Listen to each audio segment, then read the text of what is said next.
N'abagore 25 batuye mu mudugudu wa Gatobotobo mu kagari ka Muremure mu murenge wa Ndobo mu karere ka Gasabo mu mujyi wa Kigali bishyize hamwe kugira ngo bashake icyabateza imbere bagakodesha umurima bahingamo imboga zirimo betrave ndetse n'ibijumba, aho bavuga ko batungwe no kubona imodoka mu gitondo cyo kuri uyu munsi ya Kanyamuhanda Jean Baptiste izanwa n'umushoferi ari kumwe n'umugore we bakaribata iyi myaka bakamenamo amabuye yo kubakisha.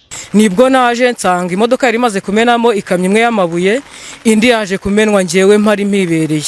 Ubwo twebwe rero twari kurengana nk'itsinda ngo aza twangirize bigeze aha ngaha. Fuko ibintu yadukoreye ntago ari ibintu by'umuntu w'umunyarwanda. Reka yaduhohoteye kabisa, ntago ari umuntu muzima wakora ibi bintu abona nawe yanaryaho. Twatangiye kwiteza imbere, imbuto zacu zimeze neza nawe urazibona. Amezi 3 yose arashije nta mwana uzi igikoma, nta kitwirwa dutunda ifumbira tuyikura hakurya hari ibutare tuyizana, tugura amafumbira, tugura imiti, imbuto. Nuko aha hantu twari tuhizeye ko ariho hazatuzamura ejo hazaza haca, abantu birwa baduseka ati bari abagore barasaze ubundi birani ibiki barimo, none urebe n'ibintu yadukoreye rwose. Wenga afite amafaranga azishyura. Twebwe mu itsinda turi abantu 25.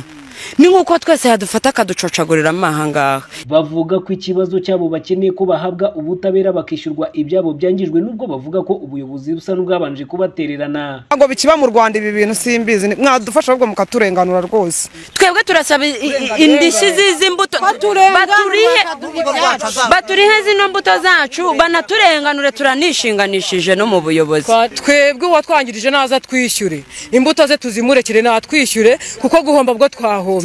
Kandi ubu tuba twafashe uwo muntu wazanye imodoka wenda tukamuniga, reba abantu bangana gutya twanamufata tukamutura hasi cyangwa tukamena imodoka. Ubu ngubu bamaze kuza kudushyira mu mapingu, polisi yadutwaye. None kuki twebwe tutatabarwa ku byo twakoze? Bashoraga no kumufata bakaba bamukubita.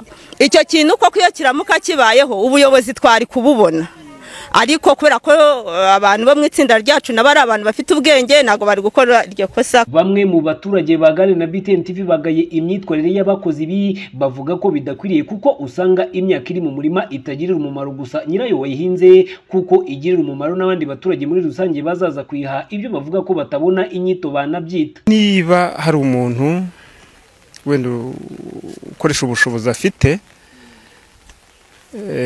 akabasha kwangiza ibintu byatunze abantu barenze umwe, ntago bikwiye. Ibintu abadamu bakorewe ntago ari umuco w'Abanyarwanda.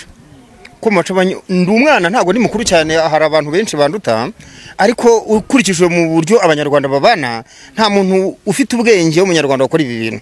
Bona umuntu w'umugabo kandi numva ko ari n'umuganga, bavuga yuko ari umudokiteri.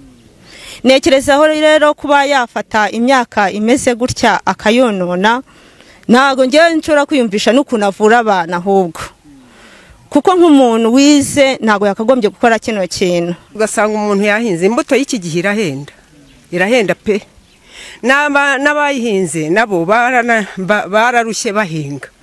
None we wabona ibintu bimeze gutya, we ntugira agahinda ntugira akababaro, kandi bararoshyemo amafaranga yabo, bararoshyemo n'amaboko yabo.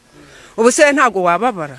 Nge sindi uwina, ariko nari kuzaza nkaza nkahahiza imbuto. Amakuru avuga ko uyu murima aba babyeyi bakodesheje uwo wahaye yari ari mu nkiko, kubera wo Mushinzimana Louise wakodesheje uyu murima aba baturage avuga ko yatsinze abamurengaga mu bunzi hose, ariko bakamutsinda mu rukiko rw'ibanze rwa Gasabo, aho umwanzuro w'urukiko wasomwe kuwa 20 Ukuboza 2023 agatangaza ko atishimiye iki cyemezo, kandi iminsi 30 ngo urubanza rube rubaye itegeko itaragera, atariko niyo yaba yageze rwanabaye itegeko iyi myaka twaburanye irimo yakanaretse ikera ntahemukire aba bagore be nakakageni bari bayihinzemo. Shingiye ku bimenyetso mfite, numvaga n'ubundi nzakomeza nkajya handi nkuko nabo batsinzwe bakakomeza bakajya handi. Sinzi ikintu cyabihutishije bakaza gukora bino bintu mbere yuko bateza kashe muruza.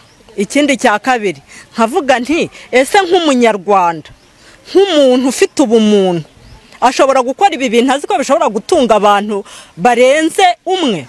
Twavuganye na Bwana Kanyamuhanda ku murongo wa telefone adutangariza ko iki kibazo atakizi kuko atarari mu rugo kandi atwaye imodoka. Iyi modoka ikaba yazaga irimo umugore we azanye n'umushoferi. Umunyamabanga nshingwabikorwa w'umurenge wa Ndubani Bagwire Jeanne avugana na BTN TV ku murongo wa telefone yadutangarije ko ibyakozwe n'uyu muturage byo kwangiriza aba baturage ari urugomo, gusa yahujwe n'aba baturage kugira ngo iki kibazo kibe cyakemuka, ariko hari bukorwe raporo y'ibyangijwe akazabyishyura.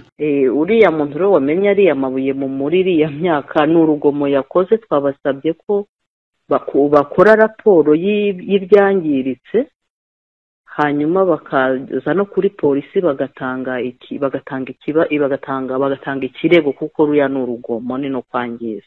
Abaturage mu mudugudu basuyemo mu buyobozi bw'umudugudu bukora iyo raporo y'ibintu byangiritse bafatanije n'agaciro kabyo kugira ngo bajye muri polisi bazashingireho, najya kwishyura bashingire kuri iyo raporo yakozwe, bene ubwite bahari n'ubuyobozi kuva ku mudugudu kugera ku kagari n'umurenge. Ingingo y'147 y'itegeko nomero 46/2018 ryo kuwa 30 z'ukwa 8/2018 riteganya ibyaha n'ibihano muri rusange, ivuga ko umuntu wese kubw'inabi wangiza cyangwa wonona ibiti, imyaka, ibikoresho by'ubuhinzi n'ubworozi n'ibindi bintu by'undi cyangwa bye ariko bifite ingaruka ku bandi abakoze icyaha, iyo bihamijwe n'urukikanishwa igifungo kitari munsi y'umwaka umwe ariko kitarenze imyaka 2 ndetse n'ihazabu y'amafaranga y'u Rwanda atari munsi ya miliyoni 1 ariko atarenze miliyoni 2 cyangwa se kimwe gusa muri ibyo bihano.